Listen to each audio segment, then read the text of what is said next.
시작. 행위와 믿음과 성령이다. 우리가 구원을 얻은 것이 행위에서냐? 그러면 다시 말하면 우리가 구원을 받을 만한 삶을 하거나 행위를 하거나 선행을 하고 살아가고 있는가? 그런데 말씀은 우리에게 뭐라고 하느냐? 우리는 모두 다 죄인이다. 의인은 없나니 한 명도 없다. 한 명도. 의인의 기준은 뭐냐? 죄를 짓지 않은 사람인데 우리는 나면서부터 죄를 짓는데 부모의 속을 썩이고 죽을 때까지 죄를 짓고 자기가 하고 싶은 것들을 추구하다가 살아가는 인생이다 하는 거예요. 그래서 우리는 행위로 우리의 어떤 행동으로 구원을 받기에 합당한 존재가 아니라는 것을 인식해야 합니다. 그럼 무슨 방법이 있느냐? 하나님께서 우리에게 주신 방법이 있는데 믿음이 있다는 거예요. 행위 다음에 행위가 안 되니까 뭐가 있습니까? 믿음이 있다는 거예요. 누구를 믿느냐? 예수 그리스도를 믿으면 구원을 얻는다라는 거죠. 왜 예수 그리스도를 믿으면 구원을 얻느냐? 우리는 의롭지 못한데 우리 대신에 의롭고 완전하신 분이 우리의 죄의 대가를 위하여 죽으신 피 흘리신 분이 있다. 그분이 누구냐? 예수 그리스도라는 거죠.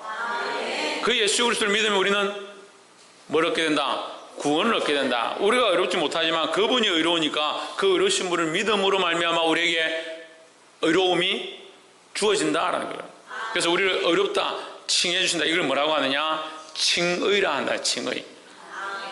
그래서 의로움을 입은 우리가 하나님과 함께 살아가는데 하나님께서 우리 안에 와서 함께 거할 수 없으니까 우리에게 누구를 보내시냐? 성령을 보내셔서 우리의 마음과 생각과 가치관들을 바꾸기 원하신다라는 거죠. 그런데 여전히 우리는 하나님을 믿는다, 행위로 구원을 받을 수 없다라고 생각하면서도 여전히 어떻게 살아가느냐? 세상의 도덕과 윤리의 잣대로 살아가고 자기가 원하는 방식대로 살아가고 여전히 자기의 욕심과 소욕을 따라 사는 겁니다. 근데 우리는 누구의 사람이냐? 성령의 사람이고 구원받은 백성이고 하나님 나라의 시민이라는 거예요. 그러면 이 생각들을 바꿔야 하는 겁니다. 오늘 이 말씀을 통해서 바꾸어지기를 주 예수 그리스도 이름으로 축복합니다.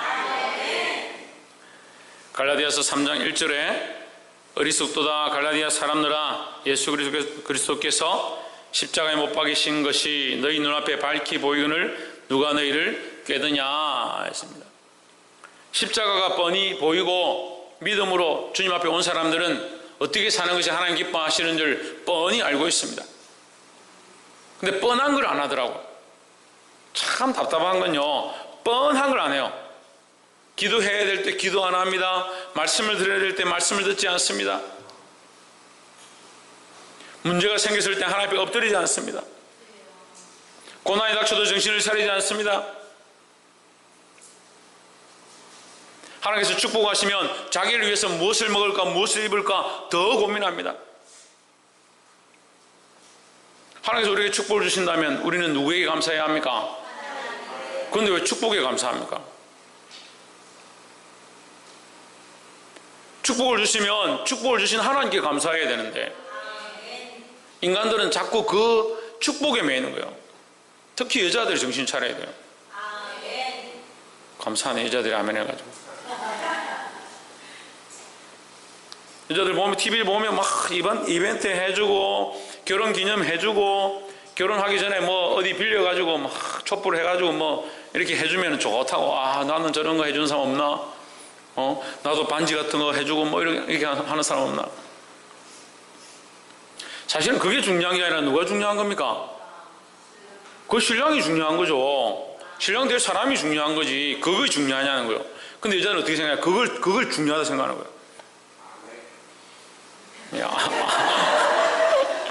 예, 아멘 할 것까지는 아니고 우리가 다 그런 것 같아요.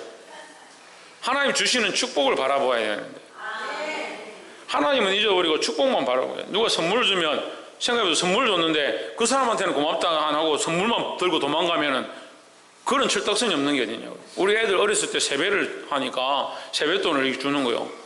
할머니 할아버지가 세뱃돈 주니까 세뱃돈만 보고 도망가 버려요. 주신 분에게 감사하는 마음도 없고 낳아주신 부모에게 감사하는 마음도 없고 이 돈이 최고인 거예요. 당장 뭐 돈만 있으면 뭔가 할 수 있으니까.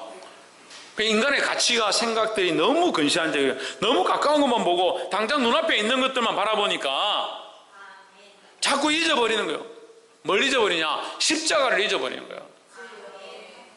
하나님의 사람들은 뭘 따라가야 되냐? 십자가를 따라가야 되는 거예요. 누구의 십자가냐?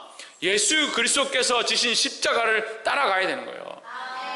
주님 가신 십자가가 밝혀있고 그 십자가의 삶이 무엇인지를 알고 어떤 고난과 핍박이 와도 주님을 따라가야 하지만 사람들은 핍박받는 것보다 고난받는 것보다 행복한 것들을 추구하고 당장 즐겁고 재미난 것들을 따라가는. 그럼 뭘 잊어버리냐? 십자가를 잊어버리는 거예요. 십자가를 잊어버리니까 누가 없느냐? 예수 없는 사람들이 많다. 예수 없는 그리스도인들이 많다. 예수 없는 신앙인들이 많다는 거죠. 교회를 다니긴 다니지만 무늬만 교회를 다니는 거예요. 믿기는 믿는데 뭘 믿느냐는 거예요. 목사를 믿냐고요? 교회를 믿냐고요? 뭘 믿습니까? 예수 그리스도를 믿어야 되죠. 그 자꾸 껍데기만 남네. 껍데기만. 그럼 교회만 크게 만들고 사람들만 많아지면 좋은 줄 아는. 근데 제가 이런 설교를 좀 자제해야 될 것 같아요. 교회만 커지고 사람들만 많아지는 거 따라가지 마십시오 하니까 자꾸 우리 교회가 힘든 것 같아.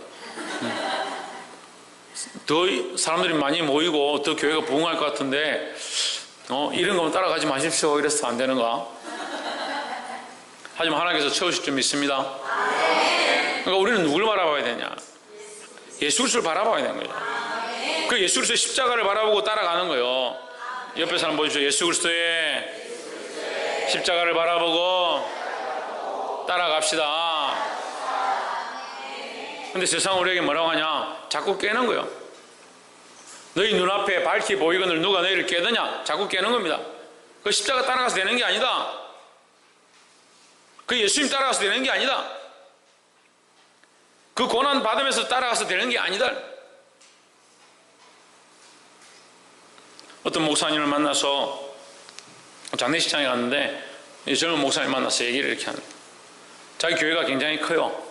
이제 거기 부목사로 있는데 이런저런 얘기들을 하는 거예요. 그리고 교인들은 이렇게 해야 되고 교인들한테 교육을 이렇게 시켜서 목사님한테 이렇게 섬기도록 해야 하고 처음부터 사례는 얼마 달라고 해야 나중에 가서 문제가 생기지 않는다. 퇴직할 때도 얼마 받아야 되고 사람들은 이렇게 지를 드려야 된다. 그렇게 얘기를 하더라고.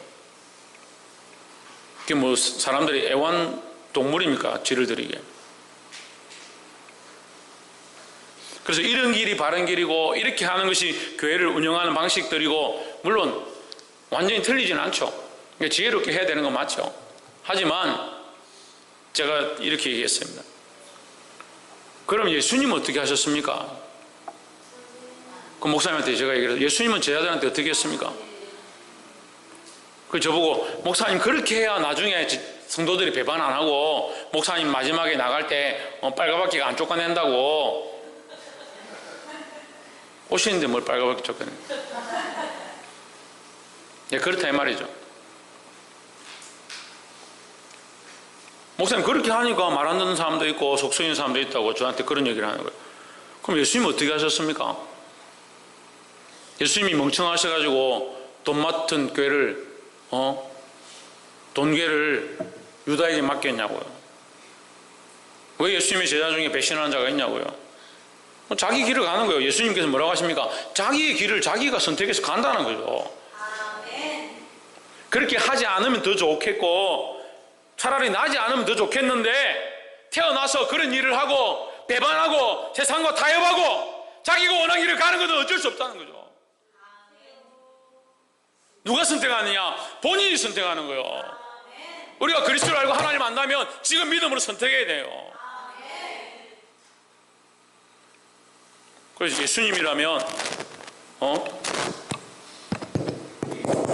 예수님이라면 어떻게 하셨을까? 예수님이 제자들에게 어떻게 하셨을 것 같습니까? 제가 목사님께 물었습니다. 고민을 막 하더라고. 예수님도 제자들을 데려다 놓고 내가 퇴직할 때 퇴직금 얼마 주고 나의 앞으로의 복지를 어떻게 생각하고 나의 사례를 얼마 주고 그래서 제자들의 질을 이렇게 드리고 이렇게 교육시키고 했더냐? 그렇지 하지 않았죠. 그렇지 않았습니다. 오히려 죄인과 창녀들과 불쌍한 자들과 함께 먹고 그들과 함께 땅바닥에서 맨 땅에서 주무시고 피곤해서 잠을 이루지 못하는 그런 괴로움 가운데 있었습니다. 끝까지 그 일을 감당하시고 십자가에 피 흘리기까지 하셨습니다. 그런데 뭘 가르치고 있는 거예요? 뭘 가르치고 있는 거예요? 앞에 선자가 모범이 되는 무슨 모범이 되냐? 예수 그리스도의 십자가를 따라가는 모범이 되어야 되는 거예요. 사랑하는 성도 여러분, 제가 십자가를 지고 주님을 따라가는 모범이 안 되면 저 따라올 필요 없어요. 십자가 지고 따라가는 게 아니면 저를 따라올 필요가 없다고요. 제가 십자가를 지고 따라가는 것을 가르치지 않으면 우리 교회에 나올 필요 없어요. 아이고 목사님 그런 얘기 좀 하지 마십시오. 그러니까 보십시오. 제가 십자가를 지고 주님을 따라가는 모범이 되지 않으면 여러분 보고 십자가를 지고 주님을 따라갑시다 할 수 없잖아요. 십자가를 지고 주님을 따라가는 모양으로 온전치 않더라도 그렇게 하려고 몸부림치고 있으면 그걸 따라와야지. 왜 세상에 꿰는 소리에 귀를 기울이냐는 거예요. 그거 믿음도 하는데 십자가도 없어. 예수님도 없어. 고난의 길을 기뻐하지 않아? 사람들에게 드러나고 영광 받는 것만 좋아해. 그럼 하나님하고 무슨 관계가 있습니까? 정신을 차리시기를 주 이름으로 축복합니다. 2절에 내가 너희에게 다만 이것을 알려 하노니 너희가 성령을 받은 것은 율법의 행위로냐 듣고 믿음으로냐. 무엇으로 받았다? 믿음으로 받았다라는 거죠. 우리는 믿음으로 우리 안에 누가 오셨냐? 성령이 오셨다라는 겁니다. 3절에 너희가 이같이 어리석으냐? 성령으로 시작하였다가 이제는 육체로 마치겠느냐 했습니다. 우리는 믿음으로 예수님을 믿기 시작했을 때 이미 처음 시작이 예수를 믿는다라고 고백했을 때 처음 시작이 교회를 왔을 때 처음 시작이 성령의 시작이다라는 거죠. 근데 육체를 따라가고 세상을 따라가고 자기 법을 따라가고 남들에게 보이는 것을 따라가고 자기 규범을 쫓아가다 보면 결국 뭐가 없냐? 예수님도 없고 십자가도 없고 하나님도 없는 거예요. 그럼 뭐로 마치냐? 육체로 마치는 거예요. 두 번째는 성령으로 시작해서 육체로 마치지 말자라는 거예요. 여러분 왜 이 말씀을 하고 있습니까? 왜 여러분 책망하면서 이 말씀들을 나눕니까? 육체로 마치지 말라는 거예요. 육체의 소욕을 따라가는 자는 결국 뭐로 마치냐? 육체로 마치는 거예요. 우리는 어떤 사람이냐? 우리는 어떤 사람입니까? 왜 대답을 안 해요? 우리는 어떤 사람입니까? 성령의 사람입니다. 하나님을 믿음으로 우리에게 뭘 주셨냐? 처음에 얘기했잖아요. 성령을 주셨다는 거죠. 그러니까 우리는 성령의 사람이다. 그럼 누굴 따라가야 되냐? 성령을 따라가야 돼. 성령을 따라가야 돼. 성령이 이끄시는 대로 내 양심에 말씀하시는 대로 말씀을 통해서 가르쳐 주시는 대로 주의 종을 통해서 일러주는 대로 거기에 순종하고 복종하고 말씀대로 살아야 되는 거예요. 근데 자꾸 뭘 따라가냐? 육체를 따라가니까 하나님과 관계없는 삶을 사는 거예요. 여러분 이스라엘 백성들이 애굽에서 나와서 광야 생활을 하다가 가나안 땅까지 들어간 이 사실이 크고 놀라운 줄 다 믿습니다. 다 알고 있습니다. 그렇죠? 예, 모르는 거하고 몰라요? 하나님께서 그들을 인도하셔서 애굽에서 나와서 가나안에 들어가게 하셨습니다. 그죠? 근데 여러분 우리가 잊지 말아야 될 것, 대부분 다 광야에서 죽었다는 거죠. 그 고난의 길, 그 단련의 길, 그 십자가의 길, 거기 가기 싫어서 자꾸 돌아보고 애굽에 있던 그때가 좋다. 그렇게 계속 하다가 어떻게 됐습니까? 결국 광야에서 다 죽어버려요. 그의 자손들만 가나안 땅에 들어가게 됐다는 거예요. 결국 뭐로 마친 거예요? 육체로 마친 거예요. 육체로. 하나님 우리가 육체를 마치고 원하시겠습니까? 그렇지 않습니다. 육체를 따라 삶으로 육체로 마치는 자들이 되지 않기를 주의 이름으로 축복합니다. 마지막 세 번째로 6절에 아브라함이 하나님을 믿음에 이것을 그에게 의로 정하셨다 함과 같으니라 했습니다. 아브라함의 의는 뭐냐? 믿음입니다. 믿음. 우리의 의는 뭡니까? 믿음입니다. 우리가 하나님 앞에 의롭다함을 받는 것은 뭐냐? 믿음이라는 거죠. 그럼 행위를 하고 믿느냐? 그게 아니죠. 믿음으로 이제 믿음의 삶으로 행위를 하는 거예요. 행위는 하나 필요 없고 믿음만 필요하다? 아닙니다. 믿음만 필요 없고 행위만 필요하다? 이것도 아니라고요. 근데 우리가 믿음을 가지고 하나님을 따라가면 우리의 삶의 행위들이 어떻게 따라오느냐? 믿음으로 그리스도의 십자가를 따라가게 된다는 거죠. 그 행위가 필요 없는 게 아니고 예배의식이 필요 없는 게 아니고 하나님 드리는 삶이 필요 없는 게 아니고 삶을 그렇게 살아가게 된다는 거죠. 그렇게 살아가는 자들 가운데 하나님께서 주신 축복이 있습니다. 복이 뭐냐? 이 십자가를 지고 주님을 따라가는 자의 삶의 복이 뭐냐 하는 거죠. 구원 이미 얻었죠. 성령도 이미 받았죠. 시작할 때 받았지 않습니까? 육체로 끝내지 않으면 되죠. 그리고 지금 살아가는 삶 자체가 의를 따라 십자가를 따라 가면 하나님이 우리를 뭐라고 의롭다 해주신다 했으니까 부족하더라도 우리를 의롭다 여겨주신다는 거죠. 근데 우리에게 주시는 축복이 있습니다. 뭡니까? 고난입니까? 고난이 따르죠. 그래 7절에 그런즉 믿음으로 말미암은 자들은 아브라함의 아들인 줄 알지어다 하십니다. 아브라함의 자손이다. 아브라함처럼 믿음으로 믿음의 조상 아브라함을 따라서 우리도 믿음으로 나아간다라는 거죠. 8절에 또 하나님이 이방을 믿음으로 말미암아 의로 정하실 것을 성경이 미리 알고 먼저 아브라함에게 복음을 전하되 시작.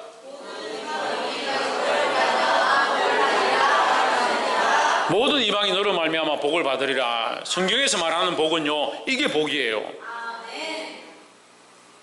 나로 말미암아 이방이 하나님 앞에 돌아오는 복이 참 복인 거예요. 여러분들을 통해서 이방이 하나님 알게 되고 구원을 알게 되고 하나님 나라를 맛보게 되는 거, 이게 복이에요. 근데 복의 기준을 자꾸 다른 거에 두는 거예요. 다른데 이 땅이 아까 우리 목사님 기도할 때도 얘기했지만 이 땅에 잠시 지나간다. 잠시 지나가는 거 뻔히 알면서 이 땅에서 잘 되길 바라는 거예요. 우리가 이 땅에 소망이 너무 많아서 결국 전도하지 못하고 복음 못 전하는 거예요. 우리가 하나님 나라의 소망이 확실하다면 이 하나님의 소망을 전해야 되는 거예요. 그래서 나로 말미암아, 누구로 말미암아? 나로 말미암아 내 가족이, 내 친척이, 내 친구들이, 내가 만나는 사람들이, 그 이방인들이, 하나님 알지 못했던 자들이 하나님 믿고 구원을 얻게 되는 거예요. 이게 뭐다? 이게 참 복이다라는 거예요.